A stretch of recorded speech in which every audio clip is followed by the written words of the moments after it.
Hey guys, today I'll be showing you this CLI-Anything. You make any software agent native. So we all know that code and agents, for them to use software, it has to have an MCP. Well, not with this. This makes literally anything be able to be used by a code and agent. And the installation is very simple. You don't have to do anything.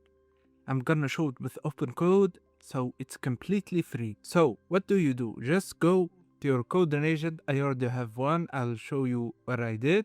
Just go to open code and copy the URL, alright? And as you can see, it's a very popular repo, 48.2k stars. So yeah, copy that and go back to open code and just paste the URL and install it. Now you have to be in build mode so it can actually do the thing. And also we're going to be using Aux Alpha free. If you didn't use this, guys, use it while it's still here. It's very powerful model. So this is the prompt that I'm gonna show. Using the CLI-Hub to find a CLI for diagram creation, then use it to build me a professional diagram for the TLS 1.3 handshake client hub, server hello, everything like that. Make it color coded and export as PNG.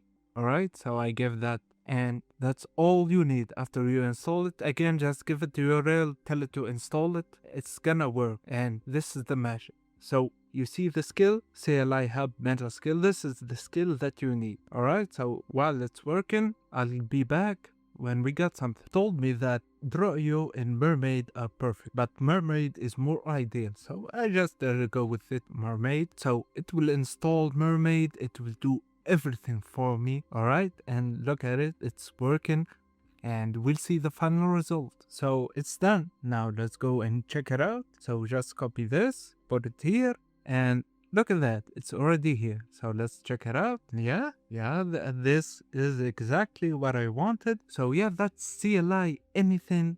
Again, it's not just limited to that. They just give you a showcase of how anything that doesn't have an MCP can be used, like Mermaid Draw.io. So anything that's installed on your PC will be able to be used. This is a powerful tool, and we'll see. Thank you guys for watching. I hope you enjoyed, found this helpful, and see you next time. Goodbye.